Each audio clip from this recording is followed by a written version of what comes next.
Welcome, and thank you for joining us for the Microfade Tester International Discussion Group's second webinar on the topic of turning microfade test data into decisions. The Microfade Testing International Discussion Group was started just over a year ago. We're a free online community launched with the intention of bringing a place where the globally distributed community of practitioners can share advice, share resources, and generally support and advance the practice of MFT testing. If you're not already a member, we encourage you to join our online conversation group. There's a QR code here at the bottom that will take you to our landing page where you can sign up. Our webinar today will be moderated by myself, based at the Library of Congress, and my colleague, Vincent Beltran at the Getty Conservation Institute. Vincent and I both like to thank people at the beginning rather than as an afterthought, so I'm going to start by acknowledging the American Institute for Conservation, which provides the administrative support and the home of our online community, and the team at the Getty, who are providing the AV and IT backbone of today's webinar. But most of all, we want to thank our 5 case study presenters, who you'll meet in a little more depth shortly, but I want to introduce right up front. They represent a range of different sizes of institution, different types of institution, different types of collection, and different parts of the world. I'm going to begin with just a brief overview of some of the underlying concepts, and then we'll hand it over to our presenters for the main event.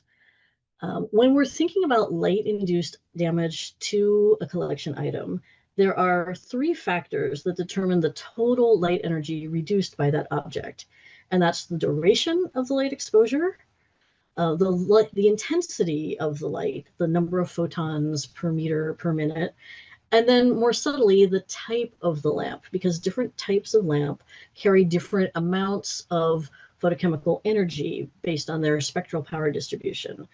And different lamp choices may be driven by a number of considerations. You may want a particular color temperature for aesthetic qualities. You may be looking for a particular color rendering, color quality index that drives the choice of a specific lamp. You may be restricted by the available fixtures in the space. There may be contributions from sunlight, and then there are a number of things that can determine the schedule of the time of the exhibit. These factors, in turn, have a wide number of stakeholders involved with making the decisions about them. And so we could spend an hour just talking about the different roles and titles, which will vary from institution to institution, but it's always a conversation between multiple stakeholders when you're making a decision about an exhibit duration or lamp choice or any other factor of impacting the light exposure to your object. So the question we want to look into today is, what does microfade testing data bring to the conversations between these stakeholders? So just to quickly review, the essence of this technique is reflectance spectroscopy. During a brief, intense exposure to light on a very small spot, reflectance spectra are collected at intervals over the duration of the test. And I'm showing here an example of an initial spectrum shown in yellow, and then one from a bit later in red, showing that there's been change during the exposure for this blue ink. With a little math, these spectra can be converted into a series of chromaticity coordinates, which are numbers that let you place each of these reflectance spectra into a 3-dimensional color space model. There are a couple of different models for rendering color space. The one most commonly used in MFT testing is the LAB color space that I show here, where the L coordinate axis is the shift in brightness from black to white, and then the A and B axes are the hue shifts at each of these lightness levels. So these are numbers, and they can be plotted as a time series. So you see in the middle of the screen here, I've plotted the L star, A star, and B star time series for that blue ink. And if you look at the top plot, you see that the L star value is going up a little bit. It's getting lighter. And there are also changes in the hue in the A star and B star plots. This is great for people like me who like to look at graphs. Not everyone likes to look at graphs.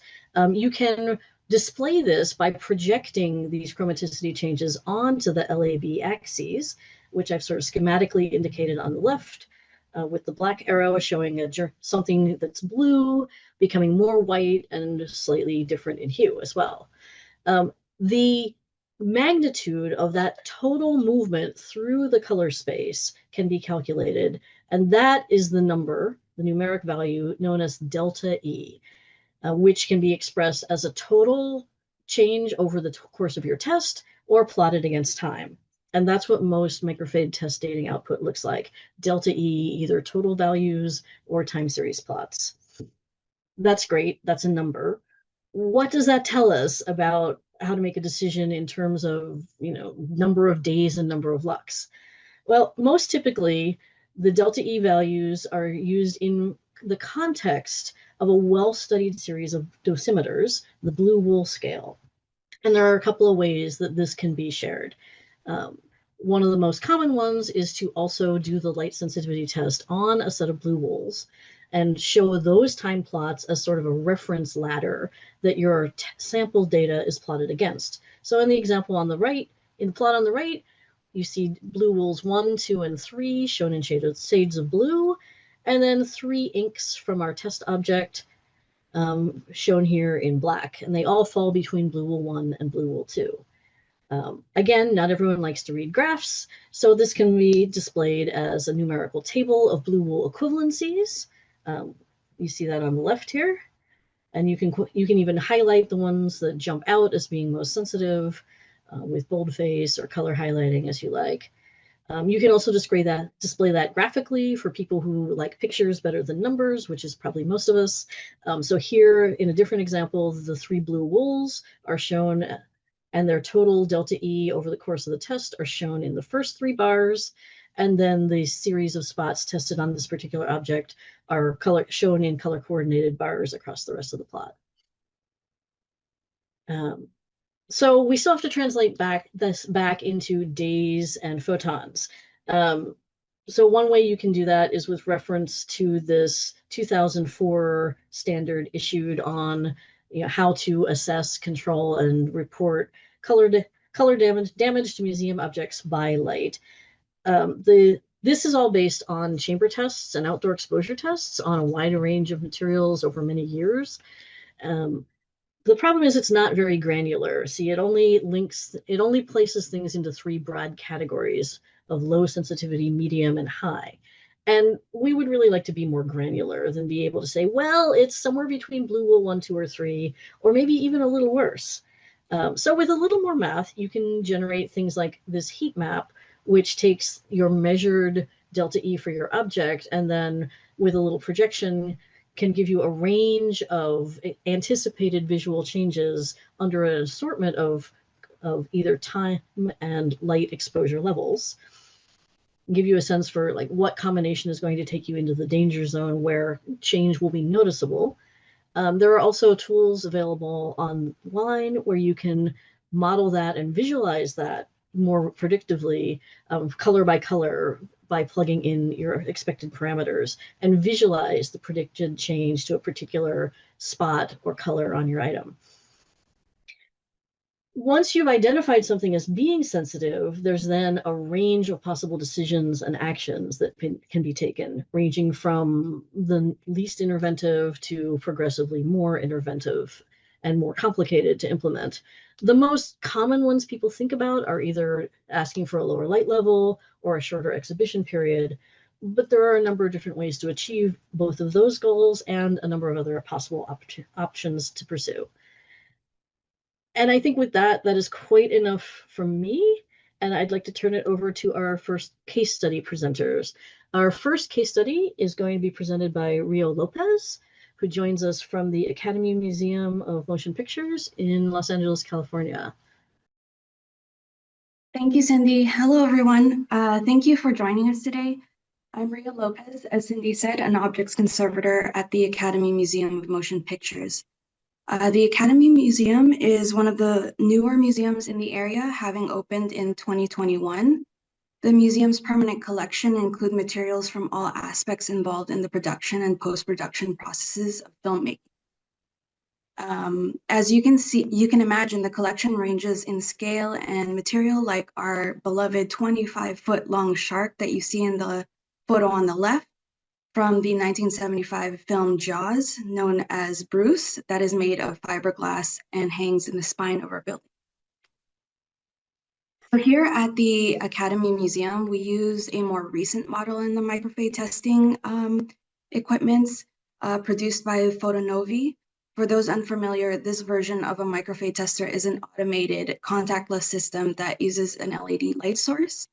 And today I'll be sharing a case study on how we've been able to use this equipment to help guide our recommendations and inform our discussions with stakeholders for one of our inaugural exhibitions. So this here is a costume worn by actor Florence Pugh in a pivotal scene from the 2019 film Midsommar that was directed by Ari Aster. The costume itself was designed by Andrea Flesch, weighs around 34 pounds, 15 kilos, and took roughly 2 months and approximately 10,000 silk flowers to fabricate. And they're flowers that were intended to look like common wildflowers you see out and about. So in 2020, the museum brought the object into its permanent collection. Being such a unique and striking piece, there had been a strong desire for it to be included in one of the inaugural exhibitions titled Stories of Cinema, Identity. And this particular exhibition aims to highlight the process in creating the physical persona of a character on screen. So since the piece was fabricated mostly of contemporary materials, our conservation team had some concerns for the colors present in the flowers, and we thought it'd be the perfect candidate and a unique opportunity to microfade test a costume. So we decided that the most effective way to approach this was to microfade the most saturated colors of the group of flowers, which is the darkest yellow, the blue, and the dark magenta flowers that you see in the far right image. What we were hoping to gain from this information is see how these colors behave under our gallery lighting. So for this particular session of microfade testing, we collected about 3 data sets for each material of interest. So in this case, we collected a total of 9 data sets for colors we were interested in. The results of the microfade test were really actually very interesting and unexpected. We found the yellow and the blue to be very stable, except for the magenta. The magenta was noted to have a slight shift in color that was very similar to a blue wool 2. And the more stable colors were way beyond the blue wool 8 comparison. And since we don't have a conservation scientist on staff, our team is usually comparing our data sets onto blue wool standards. And based on this data, we completed a bunch of calculations on several different scenarios and were able to determine that we essentially have a few years before we could really see a noticeable change. So as a reminder, this costume was originally projected to be on display for 12 months in our costume gallery at 5-foot candles, which 50 lux. And as curators started making considerations for our rotations, there became a desire to continue to keep it on display. It was a desire motivated by positive feedback from our visitors and a lot of their connections with the costume. So having microfade tested this, we presented these results to the department at large, highlighting overall effects of light damage. Is this object likely to be exhibited again? And, you know, what becomes apparent, while our structures will vary, as you see from the other case studies presented today, there essentially exists this, this similar web of stakeholders that we were considering in our conversations. Happy to report that after careful consideration, the costume was essentially extended an additional 12 months for display, which meant that the costume ended up being on exhibition for a total of 24 months. The costume has since been removed from display and allowed to rest, but based on the positive results of our microfade testing, the museum team was able to confidently include it in an additional exhibition. So later this fall, the costume is scheduled to return on display as part of a larger temporary exhibition, and that is projected to be on display for about 10 months. So all this information we collect is recorded by the conservation team in an analytical report for the object, where we include tombstone information, photos, methodology, spectra, and a summary of results. We also store the raw files with the in the object folder. And then lastly, we track the display lengths and the light levels in all of, in our database so that we know a cumulative light exposure the object experiences and can continue to use this data to inform our future displays for the object. So for those in the Los Angeles area, I encourage you to experience this costume in person. The photos really don't do it justice. Thank you everyone for listening. Thank you, Rio. That looks fabulous. I'm going to have to come up with an excuse to come to Los Angeles when it's on exhibit again. I also want to particularly thank you for sharing an example where microfade testing lets you get to yes, rather than saying no, because it raised concerns, but you were able to show that it was fine to exhibit it for a certain period of time, with some confidence. Thank you so much for sharing that. So our next speaker is going to be presenting by video. Our second speaker is going to be Bruce Ford, who's an independent consultant based in Australia, where it's currently the middle of the night. Bruce brings his perspective as a consultant who works with a wide array of different types of collections. So I think this will be interesting. Good morning, Bruce Ford here. For many years now, I have provided contract microfade testing services to museums, libraries, archives, and sometimes historic homes. I also manufacture a microfade tester, train conservators to use it, and help clients develop light exposure guidelines. I also make LED upgrades for the existing Whitmore Newport style xenon MFTs. My fade testing clients may or may not have light exposure guidelines or experience interpreting and applying light fastness data to their display requirements, let alone familiarity with colorimetric and kinetic data and the uncertainties involved in accelerated light exposure methods. Some only want the data, others require explicit display recommendations which suit their situation. Every institution is different. As a gun for hire, my main report requirements are that it should be fast to produce, look nice, informative for non-specialists, and contain enough detail should clients wish to dig into it, and also be explicit about my assumptions. To generate reports, I use VBA macros in Excel to select data from the spectrometer files, automatically create, format, and color charts and tables, and use the shared Office clipboard to export them to PowerPoint report templates containing boilerplate text. The final reports are saved as PDFs, which are generally attached to object files in museum databases. The object I've chosen to illustrate my reporting style is the 1930s Japanese woodblock print at the upper left, part of a series which was slated for inclusion in a 3-year plus travelling exhibition. It's fair to say that in this institution, conflict between conservators on one hand and curators and the executive on the other over display restrictions was not uncommon. The conservators, who were unfortunately cast as the lighting police, were often on the losing side. In this case, conservation were rightly concerned about the potential for such prints to be highly vulnerable to light, and they wanted convincing evidence-based independent display recommendations to take to management. In this somewhat contentious environment, my interpretation and recommendations were more fully argued than usual, but contain much the same elements as in all my reports.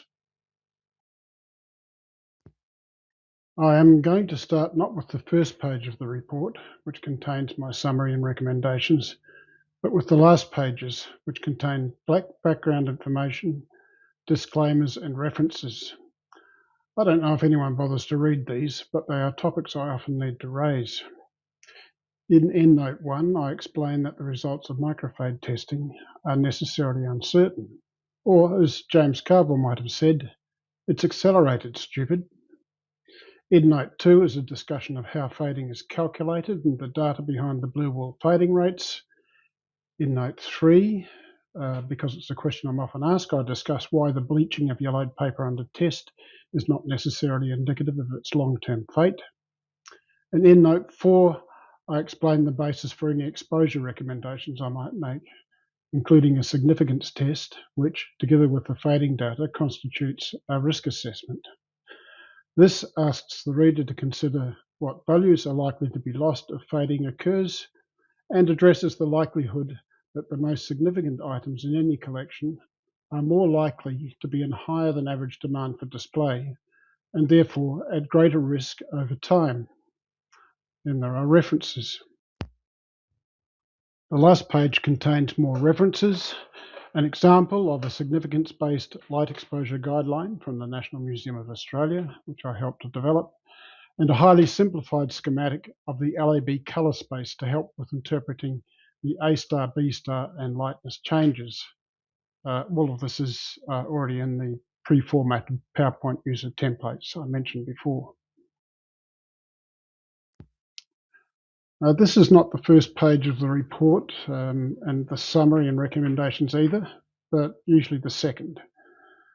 It contains a photo marked up with each test location. With this and the microscope photos included with the results of each colorant test, it is usually possible to locate or relocate the exact position of where the test took place. For new clients in particular, this is important so they can reassure themselves that testing leaves no visible trace. Note the subtle shading of the pink blush beneath the eyes at test location 7 circled in black. We'll come back to that later. Also note where I tested a more intense pink on the shoulder of the costume, test location 3 circled in white, thinking, correctly as it happened, that it was likely to be the same colorant. The next page contains a table summarising the colour change data for each of the test locations. In earlier versions, I only provided a blue wool range because I thought it unlikely that the uncertainties involved in accelerated testing allowed finer distinctions. However, I later relented and included a numerical blue wool equivalent because I had the data anyway, and why throw it away? The first decimal point accuracy, however, which this implies, is probably spurious.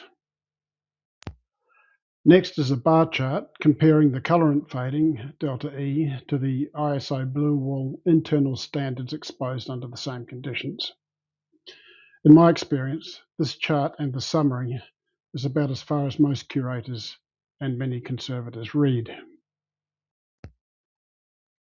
As you know, bar charts do not tell the full story, and this plot contains the fading trajectories over the duration of the test which, as in this case, often mirror the declining rates of the blue wools, or, particularly with textiles, undergo a sharp burst of initial colour change and subsequently flatten out.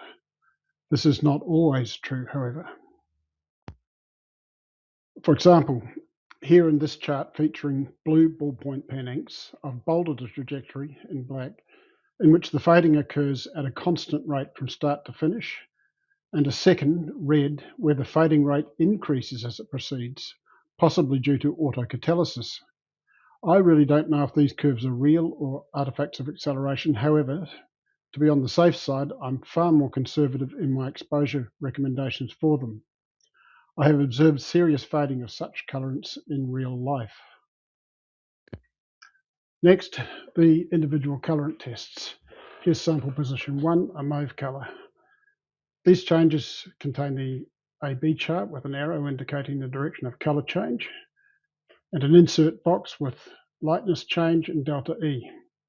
I once played around with 3D representations, but the plots were confusing to say the least.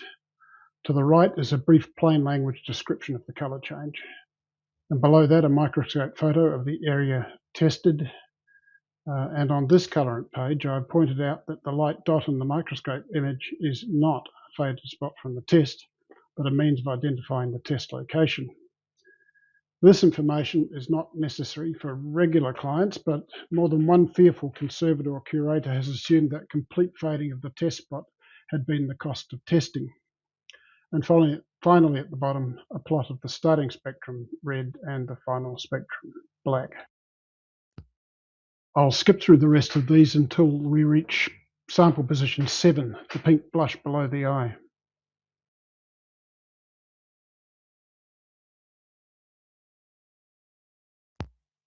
Here we are at pink 7. In the right-hand chart, spectral comparison confirms that the colorant is the same as pink 3 on the shoulder of the costume. I'll skip the rest of the colorant pages and move on to an exploration of what the pink dye might be. It wasn't part of the job, just interesting. I did the same for the blue colorants in these works because I had standard spectra fading rates and color change patterns for dyes like Dayflower, Indigo, and Prussian Blue, which might turn up in Japanese works of this period. I compared the pink dye with other wood block prints that I'd tested in the past, and also reference spectra and fading data I had collected. To cut a longer story short, it is very likely that the pink is an anthraquinone, quite likely lac, based on the characteristic bumps in the 450 to 550 nanometer region. Other possibilities included eosin and rhodamine, but for various reasons, I did not think that this dye was one of them. The first differential plot to the right facilitates spectrum matching and was produced by an add-in called dplot within Excel after spectral smoothing. Finally, we arrive at the summary. This particular example is much more fulsome than usual because the situation was contentious. The institution was unfamiliar with empirical data of this kind, and my recommendation was to severely ration the display of some of the prints, including this one, because of their vulnerability and also their significance, which includes them being relatively pristine. I concentrated on the delicately shaded pink blush under the eyes, which I'm told demonstrates the skill of the woodblock printer, and how this important quality will be very quickly lost when exposed to light.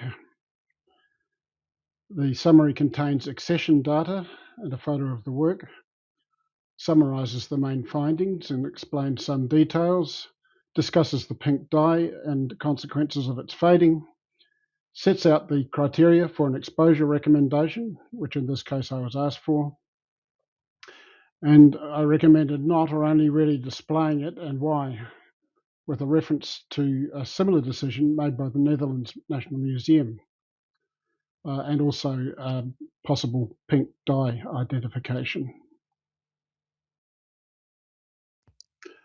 I don't usually go this far, but on the second page I photoshopped the fate of the blush after the equivalent of 3.5 years display at 50 lux, based on the LA and B data and some simplifying assumptions. In summary, at position A, its intensity would decrease to the faded shade of the rectangular colour patch beside it. And at position B, the colour would almost be completely faded out, leaving behind something like the background position colour at C. In other words, the blush would progressively recede towards the eye. Apparently, the data and my arguments were persuasive.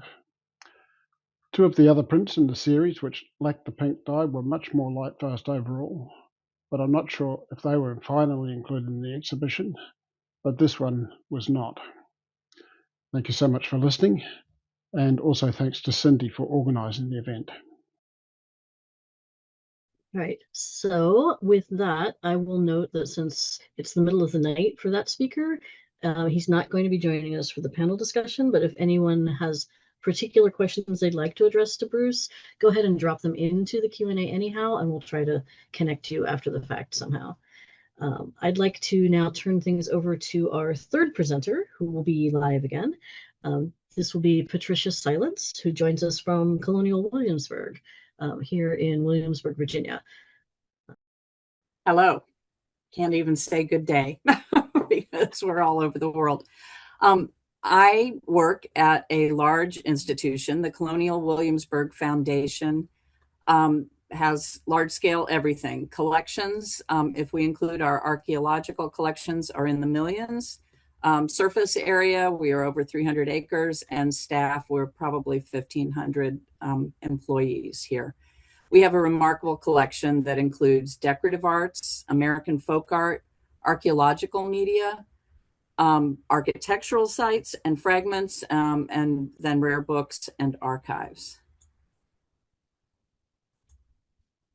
We are still setting up our Whitmore style MFT without Whitmore support. We're experiencing various roadblocks due to the do-it-yourself nature of that type of MFT. And so right now we have one software piece that is stubbornly incompatible. Gretchen Guidus is setting our instrument up, and I will say how much we appreciate this community and the support of colleagues in getting this going. I know that we've decided that MFT is ready for conservators, but given day-to-day responsibilities, it's hard to set it up if that's not your only job. I am going to, therefore, illustrate the larger context in which MFT will be implemented. It will be a welcome part of larger conversations on sharing data, importance of our mission, and supporting staff in making the best decisions possible. So currently our instrumentation used is spectrophotometry. We use a Konica Minolta CM2600D, which we purchased in the 2000s. Consistent use started in 2015, and we are currently replacing that unit. We also use time clocks and a few types of light meters. I'm sharing this image as these devices are very handy and seem to be one of the tools that light-conscious people are curious about. It's a simple counter that is installed in line with our lighting wires, and it measures hours that the lights are actually on. Current tools that we use to collect information offer real-time assistance in using light judiciously, like a handheld light meter or an occupancy sensor in a space. Other tools like this counter or our spectrophotometer collect what I consider water under the bridge type of data. So we really couldn't be more anxious to get MFT predictability built into some of our decision making. Our process is squishy. There is significant overlap in roles. The highlighted conservator and senior management are my role in this. As noted, we aren't yet collecting MFT data, but we do share what we've learned from the data we do collect. We don't communicate actual results as often as all that, although our collection of light-associated information on an object-by-object basis, like the spectrophotometer report or handheld meter readings and hours of exposure, are stored in our TMS collections database, and they are available to all users of TMS. We share our interpretation. Many decisions are based on workflow, hours available to put up exhibits, and in spite of being a large institution, we're on a shoestring staff wise in the exhibition department. Scheduling is based on annual cycles. Scheduling of exhibits is based on annual cycles of visitation by the public and by scholars. This means that we don't install exhibitions for less than a year. Instead, we plan rotations of key objects. And so MFT generated information will help us fine tune and switch out particularly sensitive objects on a more nuanced schedule. Time and lux are calculated and recorded for objects in various ways, using light counters, light meters, and information gleaned from exhibition records. This is data collected from a lux meter installed in an exhibit that has a push button to turn on the light. This is a typical report from our spectrophotometry readings. It goes into the TMS conservation documentation, as I noted earlier. And on the right is what the full report looks like. On the left is the bottom detail of this report, and it has the actual colorimetry data with some observations noting what aspects changed. We also calculate the amount of dosage using the tools I've mentioned before that the object received during a particular display to try and tie all of that together. So here is my case study. It focuses on 2 gowns in our collection. The red gown is cotton with yellow embroidery. It was collected in particular for its intense deep red. The wearer and the occasion upon which it was worn were known, and it dates to 1809 to 1817. The gown on the right is pristine. It is a raisin brown polished glazed printed cotton, and it came to us in an unfinished state. It is dated to 1785 to 1795. It has never been on display, but it is intensively studied and illustrated on our e-museum site and showcased at a conference recently. So the red gown was displayed for a long period of time, 1,050 days. It was very important to illustrate regional clothing in a particular exhibit. The intenseness of the red is diminished. The measurements listed above, on the slide compare unexposed to exposed areas of the gown at 3 locations. So these areas of change were significant. The rich red of the dress remains in unexposed areas when it's dressed on a figure and made into the 3-dimensional object that it is, but the deep red appearance is definitely changed. The delta E's that were measured track with light sensitive material.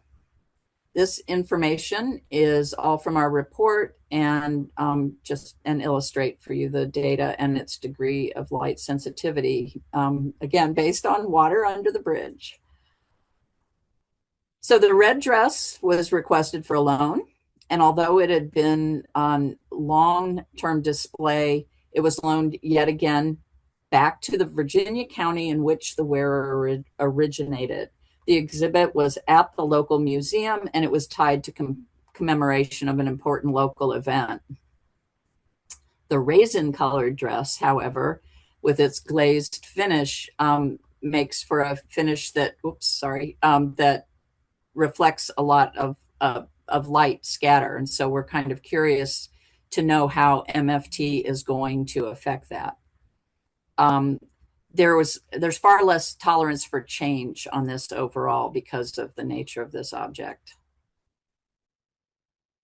So, basically after exhibition at the significant level of the red dress, we can say that there's not a total loss of the object. It still fills an important role in telling our story and its own story. The original color can still be found in unexposed areas, which is a plus in 3-dimensional objects like this one.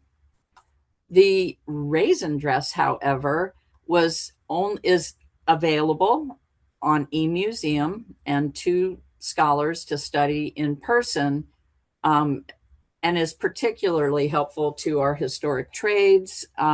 We used it in a keynote address at a conference, but it is not going on museum display anytime soon.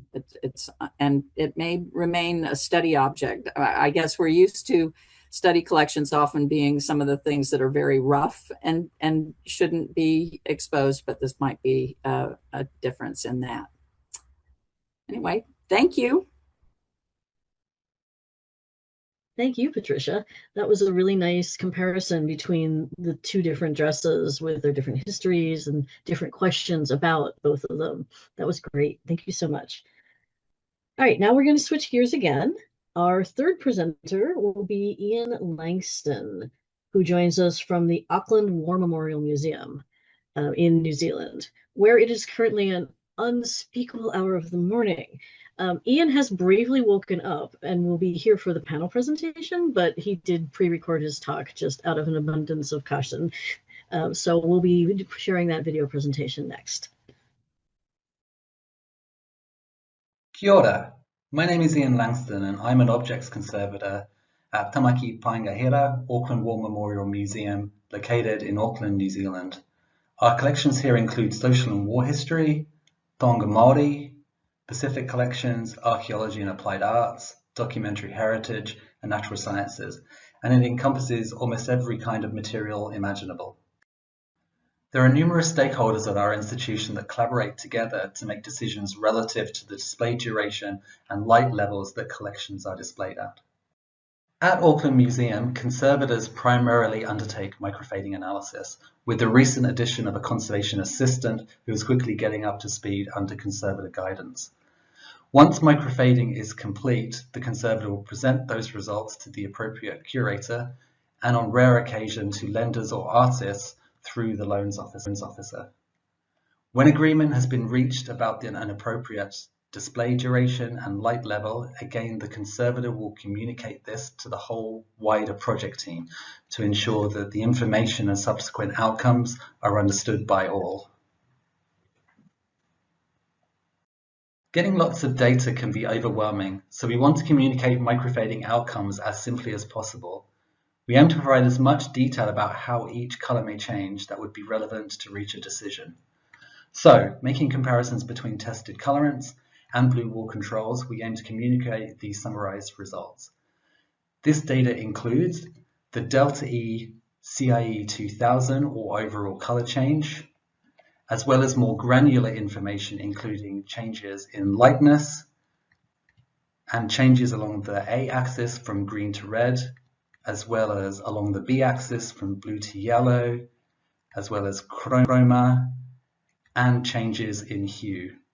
From this, we can determine the blue wall equivalence of each colorant relative to each blue wall control. The following is a summary of the basic criteria we consider in its simplest, most conservative form.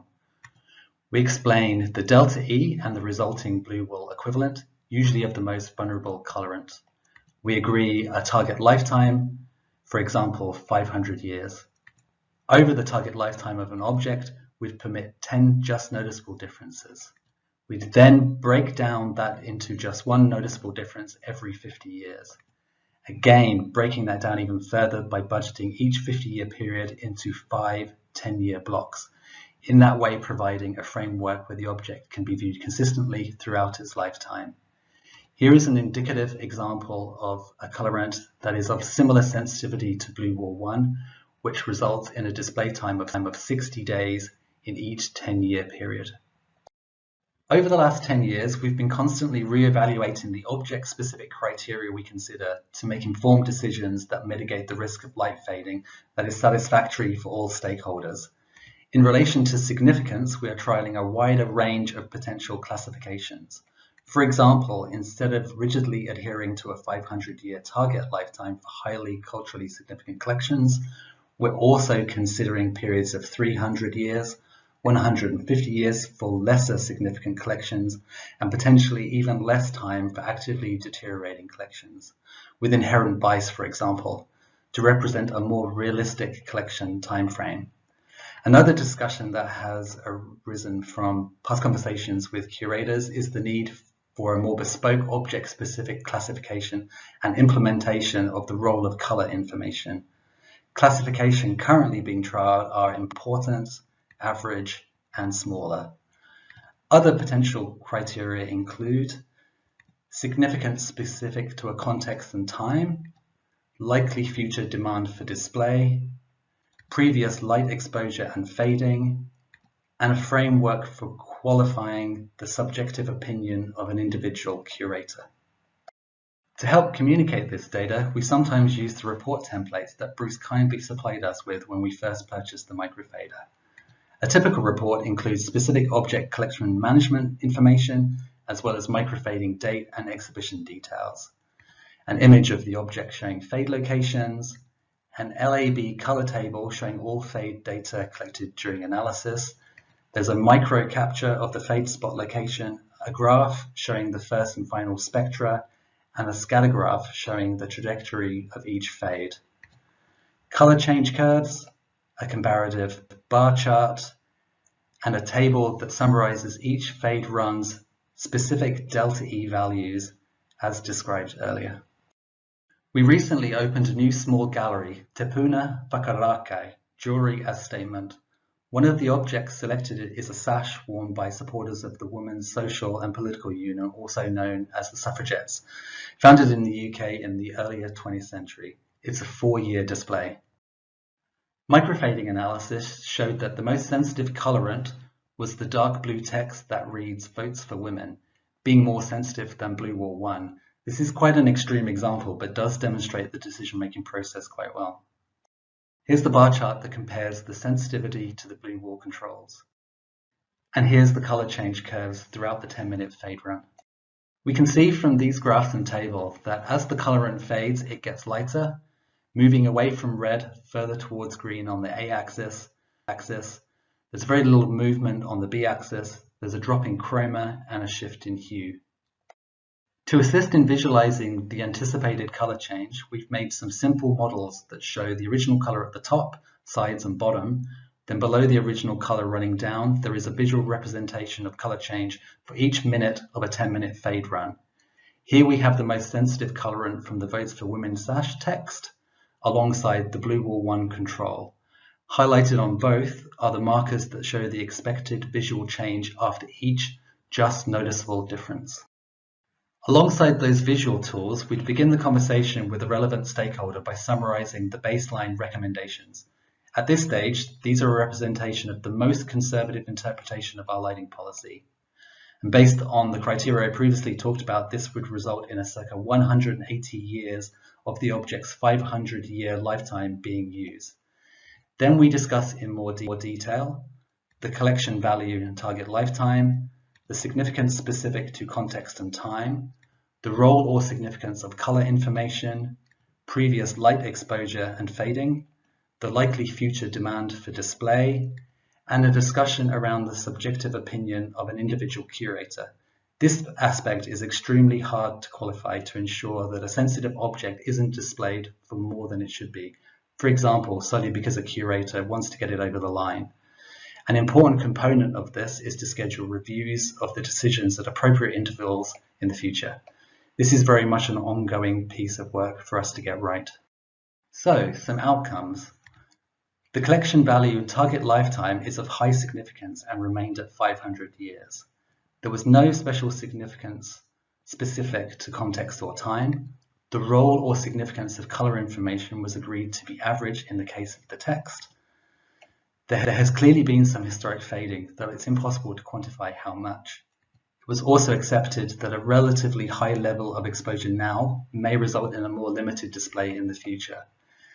And a discussion around the subjective opinion of an individual curator again highlighted the need for a robust framework. After discussing all of the criteria, initially the curator showed a preference for finding an alternative, more robust object. But on reflection and in consultation with colleagues, it was decided to display the sash for the first year of this 4-year exhibition only, and then replaced with a facsimile. Here is a summary of what that display would then mean in relation to display over its target lifetime. And here is the sash on display. Thank you all so much for your attention. Thank you, Ian. That was great. I know you're here. So if people have specific questions for Ian, we can bring those up during the panel. I'm particularly glad you touched on the topic of target lifetimes. We've sort of skimmed over that for this webinar, but we are planning one that goes deeper into the question of target lifetimes of total exposure for objects, either later this year or earlier next year. So with that, I would like to then take us to our final speaker, who will be Mark Benson. Mark joins us from the Getty Research Institute. So we're going back to California where we began. Mark, do you want to go ahead and share your screen now? Thank you, Cindy. I wanted to start talking a little bit about the collection. The GRI's collection encompasses about 15 linear miles of special collections. Some of the types of material that we have in the collection are rare books, print, drawings, photographic material, manuscripts, archival materials, optical devices, AV materials, and architectural models. A little context about how we're testing and how we're displaying. We are using the sort of the classic version, the Newport microfade tester with the xenon arc lamp. And then we are displaying in the gallery with LEDs throughout. So a typical exhibition for the GRI is about 120 days, which works out to about 55,000 lux hours at 50 lux. We don't have any permanent displays, so the galleries are always rotating. And we have about 2,600 square feet of gallery space. As far as lighting stakeholders, primarily the decisions at the GRI are made between the conservators and the curators. We'll meet to discuss microfade results or anything relating to lighting conditions. The exhibition coordinators, designers, fabricators, mount makers, and registrars are all involved, and their work is very much impacted on the decisions that we make. And conservation scientists, we're fortunate to be here on the Getty Center campus, where we have access to colleagues in conservation science, and they assist with things like sort of larger lighting issues in the gallery, and then specific questions about specific material or media. And then visitor feedback, we don't collect systematically, but obviously if there's something in the gallery that's not being seen well, it's not legible, and there's some sort of an issue with that, would be a top priority for us to address. So when we're discussing, we're primarily discussing duration and lux level. For us, lamp type stays LED pretty much throughout. Elements of a typical report. I'm just showing an example of the report on the right. I'll go through this in a little bit more detail, but the primary parts of the report are the object description, identification, exhibit and loan information, and data and results. So this part of it is pretty straightforward. It's just the object identification and numbers, tombstone information, and then format, substrate, and medium, and a thumbnail to help identify. This is sort of a new addition. I like to include the exhibition and loan information, what the exhibition is or what the loan is, the opening, if it's a bound volume, or if it's a single sheet, recto or verso, and then the venues, how many venues and what the venues are. And then I like to try to calculate, if I can get the dates, the total lux hours for each venue.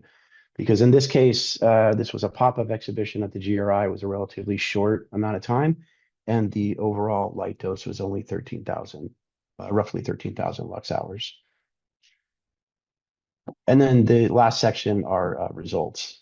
Here we include the Blue Wool ranking or Blue Wool equivalency, lux hours for just noticeable fade, which corresponds to the table in the upper right, and then the most sensitive site. In this case, it was paper and yellow, sort of tracking around the same. And then I also like to include the L star, A star, B star, the direction of the shift in color. So if it's increasing or decreasing. So once we have all of our materials tested for a particular exhibition or loan, the more formal way that we would do this is I would actually print out a hard copy of all of the reports and organize them by their level of sensitivity.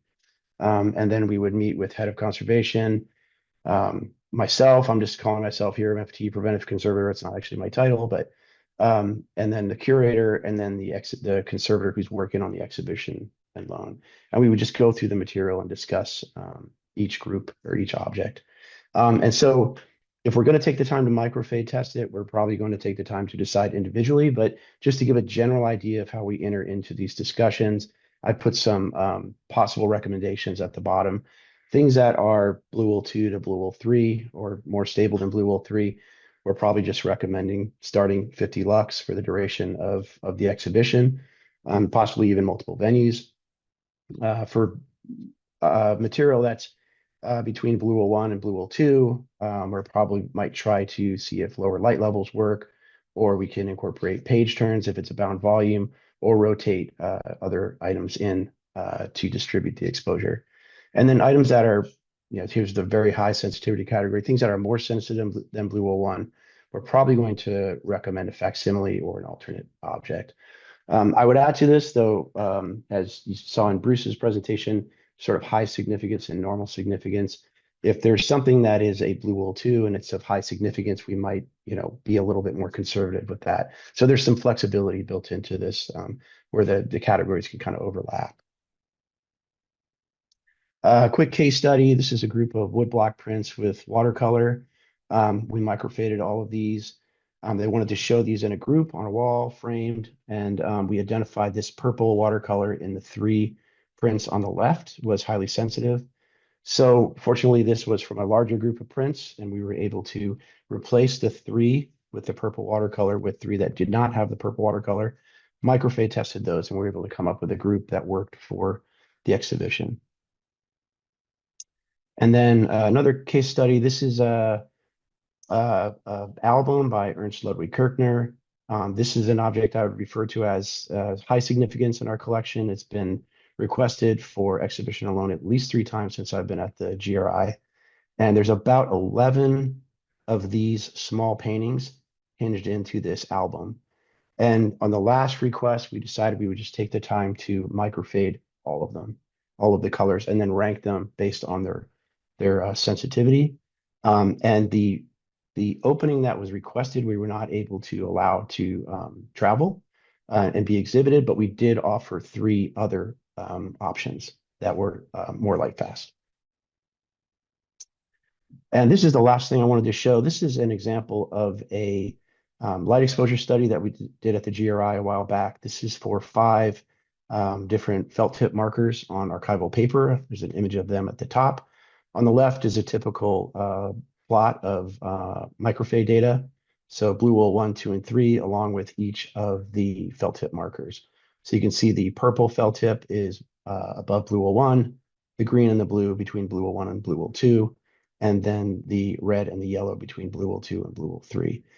After we tested all of these, we took all of the samples, the Blue Will and the felt tip marker samples, and put them into a light box at 50 lux for about a year, a little over 400,000 lux hours. And you could see the results on the right. We were using X-Rite spectrophotometer to color monitor every week for several months, and then we let it go, and we did a couple subsequent measurements. And I just wanted to show the relationship here between the inks and Blue Will and both of these exposures. You can see how similar they are where with the color monitoring. The purple above Blue Will 1 are more sensitive in Blue Will 1, the green and the blue between Blue Will 1 and Blue Will 2, and the yellow and the red between Blue Will 2 and Blue Will 3. So this is a way that we're using color monitoring to try to refine and hopefully improve our ability to understand microfade testing results and overall our recommendations. That's it. Thank you. Thank you, Mark. Let's see. And at this point, I think we want to invite all of our panelists to rejoin us and turn your audio and video back on. So I love that you're incorporating real-time monitoring along with microfade testing in the same way that Patricia has been doing ongoing monitoring of real-time of the objects as they're under exhibit. In showing the complementarity between, metering the light exposure and monitoring what happens for real versus the predictive test. Patricia, can I put you on the spot and ask if you think that you're going to continue doing that kind of ongoing monitoring once you do have your MFT program up and running? Absolutely. Yeah, we are just now. So time intensive, but like Mark showed us, just how valuable it can be as a complement. Sorry, go ahead.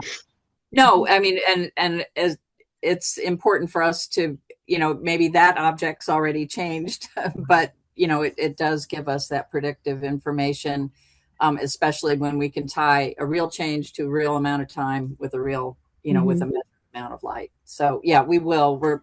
We are buying a new spectrophotometer right now and just trying to figure out how to transfer to use of it and maintain our reproducibility with a different instrument. I applaud you. We've done that for just a few items, and so I know how time intensive it is to do that, but it really does great insight. Let me throw that out to the rest of you. Have any of you had the luxury of being able to do both, like on occasion with an item in your collection, to do like that real-time monitoring as well as the predictive testing? I know it's a lot Yeah. to do, but I could follow up on that too. Rio, have you seen any change, obvious change on the dress after it had been on display? Just curious. I know that the MFT results show that it's quite stable, but I'm just curious if you did checks afterwards. We did do checks afterwards. There isn't a noticeable or visible change that we've observed, which is really great. It brought up other conversations for our team to, it would be a great thing for us to do if we had more time to MFT it before, during, and after exhibition. So it's on our wish list to do that with and it goes back to what Cindy was saying. We unfortunately don't have the time to track it actively, but we are doing the checks after it comes down. Vincent, I would just add to that we tried to do it a lot in the gallery over the years, and it involves unframing, opening cases, it's securities involved, and it's very time consuming. And the gallery also is a kind of an unpredictable environment. The light box example that I showed is very controlled, and we're able to keep an eye on it and pull things when we want to measure them. So doing it in the gallery is difficult. If I could ask a question, I'm going to kind of direct this to Ian. And Ian, thanks so much for joining. I realize it's on opposite side of the world. But the question had to do with kind of the communication of MFT results with all the different stakeholders. How challenging is that to kind of share, some of this technical information and convey it to sort of action items? Are there different strategies you have in speaking to different stakeholders? That's a great question. I think one thing I could say as a kind of a starting point, that the kind of conversations that I have with different stakeholders, especially those initial conversations with the curator, are a lot different now than they were before we had the microfader. And so that, being able to kind of go into those situations and kind of have object specific, colorant specific information is really great. And quite often we would kind of go into those conversations, kind of being able to kind of present those conservative results based on kind of known colorants that have been tested historically. And, we would generally kind of more in a kind of case of trying to convince people of, that this is a good way of assessing the risk and giving the appropriate kind of recommendations based on that. So now when I have those conversations, kind of being able to give that specific data, I think the kind of the interaction that we have is that people are kind of, oh, this is great. We can know this, and we can then make a more bespoke decision, based on those individual elements. And, oh, isn't it great that we can do this? So, kind of generally the conversations that I have are really positive. And then people kind of really kind of engage in the process as well, and kind of want to understand more about how microfading works. And, I think people are generally really appreciative and glad that we can actually now make decisions, in a more bespoke way. If I could ask a follow-up, I was really curious in the parameter of the subjective input of the curator. Like, how do you manage that aspect and integrate that into the decision-making process? Yeah, that's a hard one. That's a really hard one. We kind of go through all of the criteria. We talk about everything from our perspective. We kind of try and highlight all of the risks, what that means in real terms. And then, and then the curator is really kind of like, from my opinion, understanding all of that, this is how I feel. And then it's kind of like, we kind of then often after that, the conversation turns into, that's how I feel. And we want to really highlight, how are other people may be likely to feel about that in the future. And more just kind of acknowledging that. and trying to document that in how we kind of write out our kind of summary of the decisions made in the collection management system at the end. And it's not perfect. And we're kind of like, after each conversation that we have and each decision we make, I think we're kind of getting a better idea how to do that.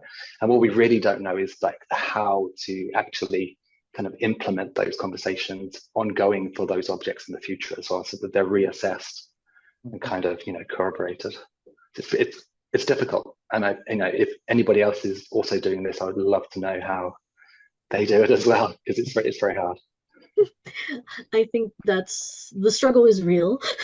Mm. And that is one of the hardest questions, is trying to figure out how to share your results in a way that you feel heard by people who don't want to look at graphs and don't want to talk about photon density and things like that. I guess that was one of the questions we wanted to sort of globally throw out to all of you is, do you feel heard? Do you find you have some really receptive audiences and then other people who it's harder to communicate these findings to? I know that's very broad, but, and I'm not asking you to criticize your colleagues, really I'm not. Just are there ways of sharing the results that you are finding more effective in bridging those conversational style gaps, I guess I want to say? I tend to think that the concept of microfading just on the surface is fairly easy to understand in terms of we're exposing these things to light and we're watching how they react, fast, slow. I mean, in that case, or from that, I think it's very persuasive when we explain that to people that we're talking to. So there's a certain amount of trust built into that when we're discussing the results. So I think it's been nothing but a positive addition to the lighting, the discussions that we have about exhibiting material. And then we're also finding that there's a lot of materials that we test where we find that are a lot more light fast than we would have assumed otherwise. So, you know, when we line up reports, you know, we're not just discussing things that we want to restrict or try to limit access, but we're also there's material there that are okay to go to possibly. Yeah, sometimes the surprises are good, like Yeah. in Reno's example with the dress that raised all kinds of concerns. It turned out to not be too bad. Patricia, I see you nodding a lot. Do you want to weigh in here? Yeah, I think, you know, that's what we're looking forward to, is being able to, you know, kind of put things in a pile of, you know, not so worried about it, because right now, and our colleagues are aware that right now our recommendations are based on generalizations, you know, that are long understood but poorly understood in the field, you know, and so it's like just trying to make a rule for all textiles or for all, you know, watercolors or whatever. We really look forward to being able to say, hey, you know, this one, I think one of the things that happens is that all colleagues in these decision making experience guilt after something is noticeably changed, you know, and so, you know, that can turn into, well, let's just hold back on everything. And so, you know, I mean, we keep talking about more nuanced decisions. That's what we'll be allowed to. We'll be more confident in doing that.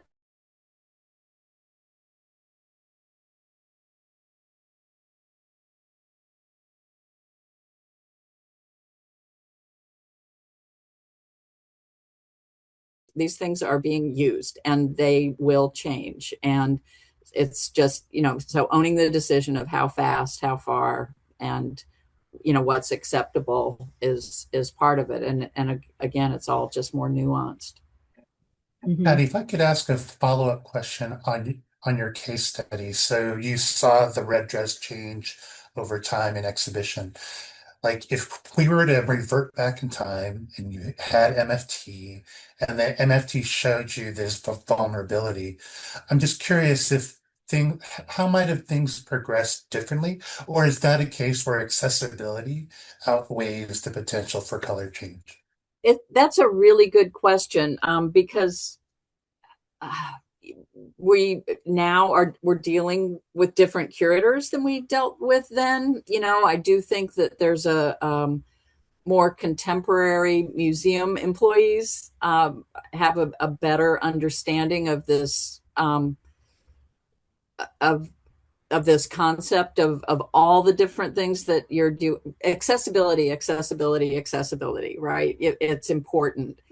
And for us, accessibility means, allowing a span of a year visitor to see something.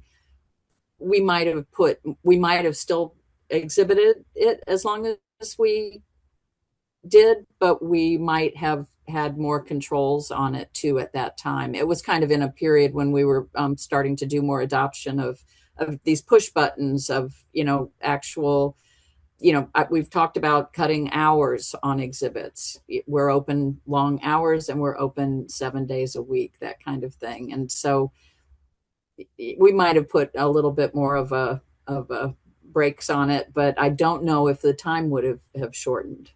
Sure.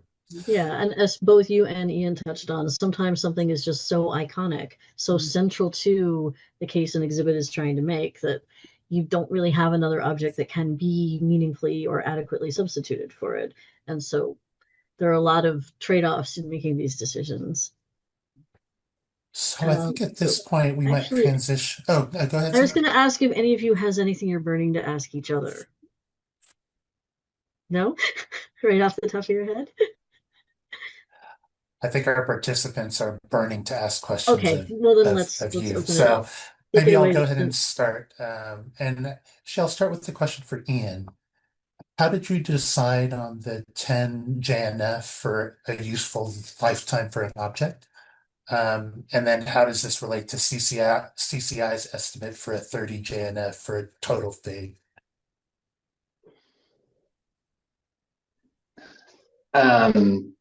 Yeah, it's a good question. I think that's historically around the time that we introduced microfading into our workflow. It's about 10 years ago. We kind of reassessed and rewrote our lighting report to be representative of that. And it's kind of like, it was really kind of based around discussions that we had at the time of what we felt was an appropriate method. So yeah, that's currently what we're using. And I mean, we're kind of reassessing everything that we do, but yeah, I mean, not really a satisfactory answer, I don't think, but it's kind of basically what we decided at the time, and that may change in the future. Yeah. I mean, I think just the fact that you're having the discussion about how, what is the lifetime of the object? I mean, I think that's a key question, which often is very difficult to answer. Yeah. I think also, it's one of those things that maybe in the future, you're kind of taking one kind of change at a time, I think, but it's something that maybe could be more bespoke in the future and not necessarily fixed, but kind of more variable depending on the significance and the collections and the and the colorants. Mm-hmm. So as we get more kind of nuanced with microfading and how we interpret it, I think that's maybe something that we can think a lot about in the future. I have a question from Mark. So the light sources in the exhibition space that you showed were LEDs, but the MFT that you're employing is using a xenon arc lamp. So, which obviously they have different spectral power distributions. How do you compare the results from MFT with xenon to in the gallery with LED? Yeah, so we actually selected the Whitmore partly because of the xenon lamp, because not only our own exhibition, but things that are going out on loan, we don't have control over the type of light that they're exposed to.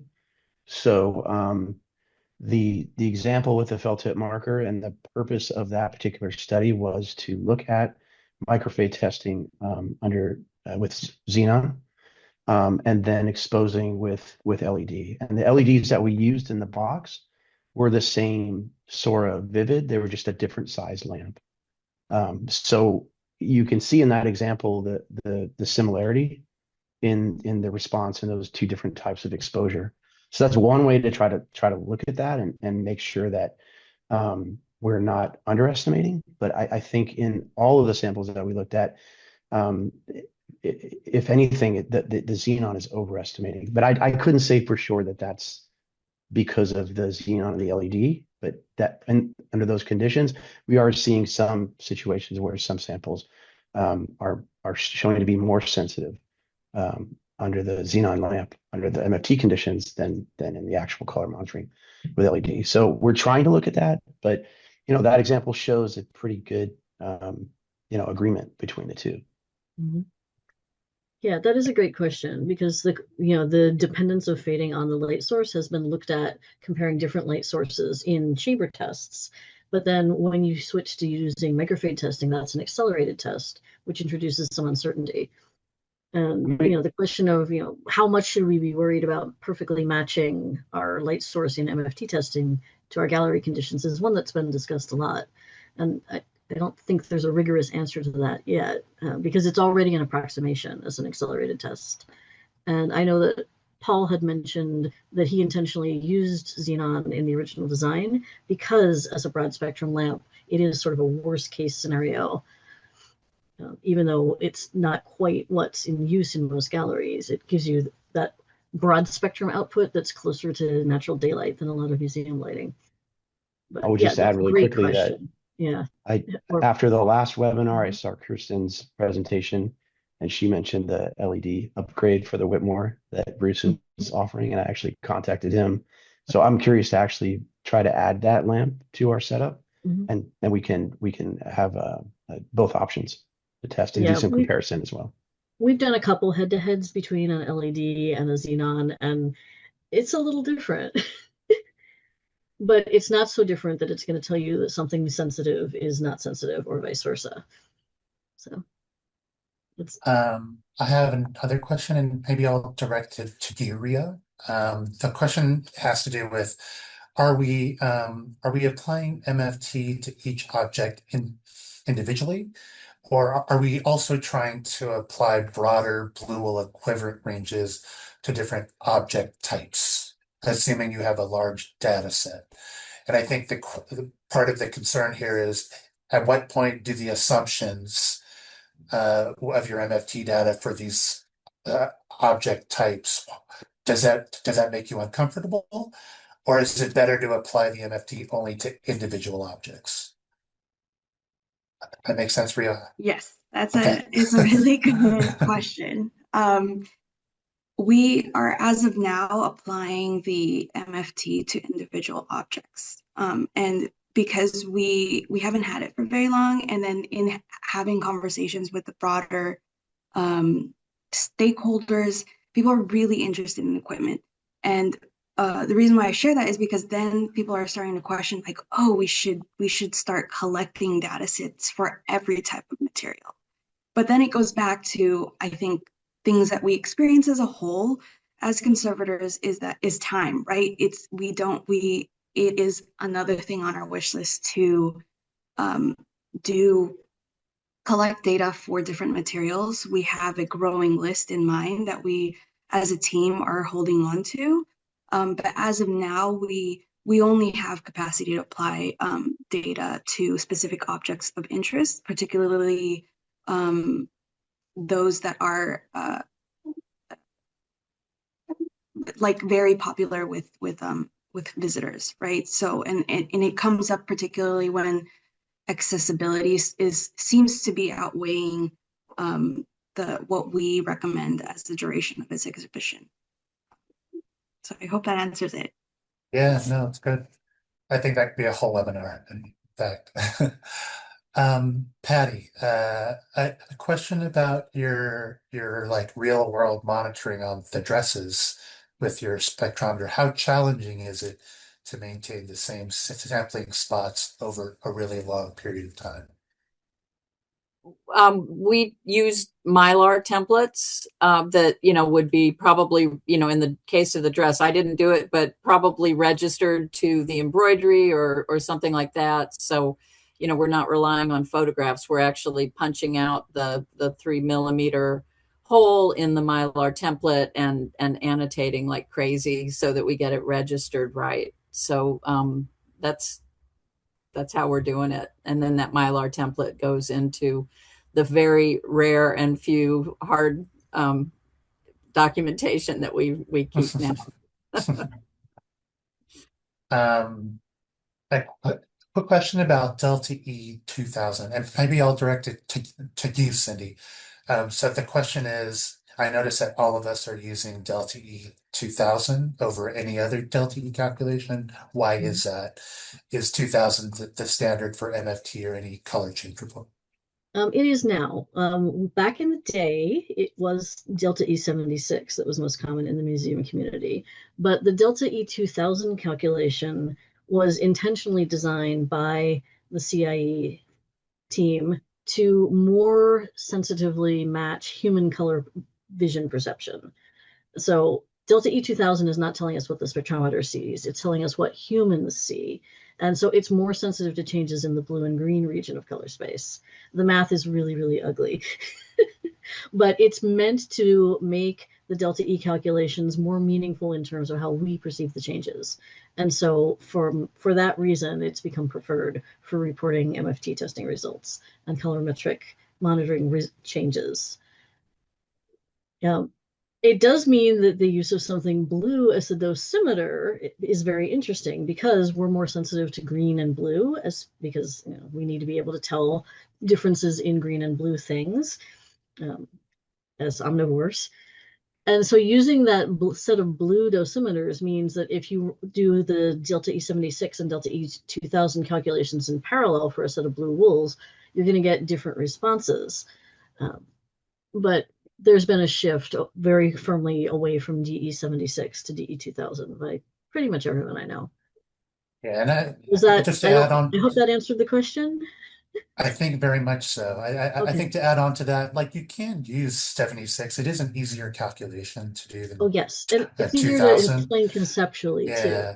I think the key is you can't compare 76 data to 2000 data because that's apples and oranges. So you have to pick one. Like the numeric scale is different. A blue wool one in 10 minutes will be a change of like 1 or 2 on the 2000 scale, and that translates to 5 or 6 on the 76 scale. So you have to reset your idea of what the numbers mean if you're switching. I know that was a challenge for me because it used to be that the software only supported 76, and I learned to think in 76, and I had to relearn to think in 2000. But you can do it.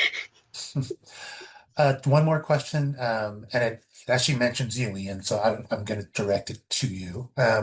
Have you ever considered the role and the value of a particular fugitive color in the overall value of an object, and consequently adjusted the permitted change or lifetime of an object?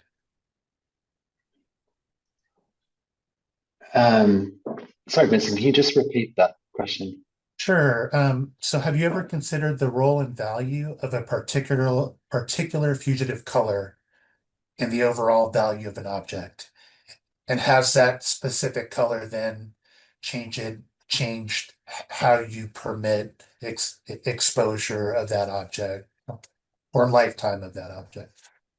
I mean, if I'm understanding that correctly, that kind of is what we do. I mean, we're really looking for the most sensitive color in an object.